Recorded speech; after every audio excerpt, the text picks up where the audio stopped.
CPS ఉద్యోగులకు నేరుగా bank ఖాతాలకు సొమ్ము, ఇతర ఉద్యోగులకు పిఎఫ్ ఖాతాకు జమ. ఇక విషయంలోకి వెళ్తే ప్రభుత్వం 6 ఏళ్ల నాటి కరువు భత్యం డిఏ బకాయిలను విడుదల చేయడంతో ఉద్యోగ ఉపాధ్యాయులు పండుగను సంబరంగా జరుపుకున్నారు. సిపిఎస్ ఉద్యోగుల బ్యాంకు ఖాతాలకు బుధవారమే బకాయి మొత్తం జమ కావడంతో వారంతా హర్షం వ్యక్తం చేస్తున్నారు. తాజా ఉత్తర్వుల మేరకు ఒక్కో సిపిఎస్ ఉద్యోగి బ్యాంకు ఖాతాకు 40,000 నుంచి 80,000 వరకు జమ అయింది. పాత పింఛన్ విధానంలోని ఉద్యోగ ఉపాధ్యాయులకు 5 నెలల బకాయి మొత్తాన్ని వారి పిఎఫ్ ఖాతాలకు జమ చేసి మిగిలిన మొత్తం జనవరి జీతంతో కలిపి ఫిబ్రవరి 1వ తేదీని చెల్లించనుంది. గతంలో చంద్రబాబు నాయుడు ముఖ్యమంత్రిగా ఉండగా 2018, 19లో ఉద్యోగులకు కరువు భత్యం బకాయిలు ఉండిపోయాయి.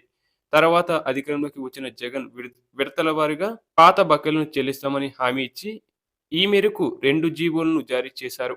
కానీ 5 ఏళ్ల కాలంలో అవి అమలుకు నోచుకోలేదు. దీనిపై ఉద్యోగ, ఉపాధ్యాయులు అనేక పోరాటాలు చేసినా ఫలితం లేకుండా పోయింది.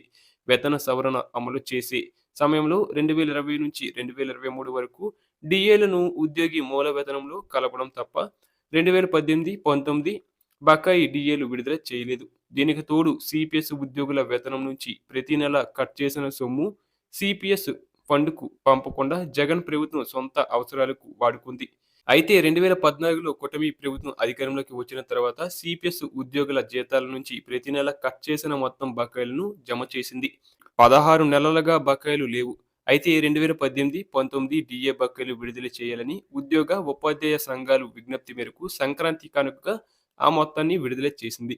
దీనివల్ల మొత్తం 50,000 మందికి పైగా లబ్ధి చేకూరింది.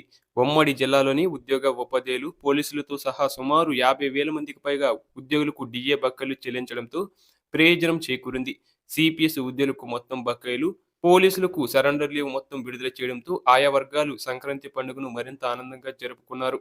అలాగే సిపిఎస్ ఉద్యోగులకు ముఖ్యమంత్రి చంద్రబాబు నాయుడు, ఉప ముఖ్యమంత్రి పవన్ కళ్యాణ్ ఇచ్చిన మాట మేరకు 6 ఏళ్ల నాటి కరువు భత్యం జమ చేశారు.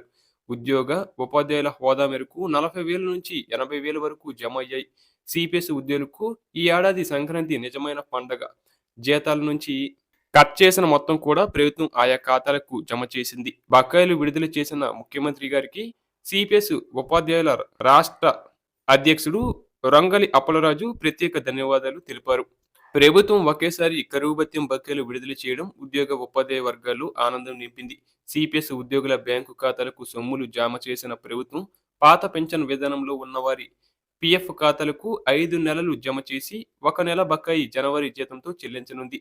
ప్రభుత్వ పాలన, అభివృద్ధిలో భాగస్వాములైన ఉపాధ్యాయ, ఉద్యోగ వర్గాల్లో కూటమి ప్రభుత్వం పట్ల సానుకూల దృక్పథం ఏర్పడింది.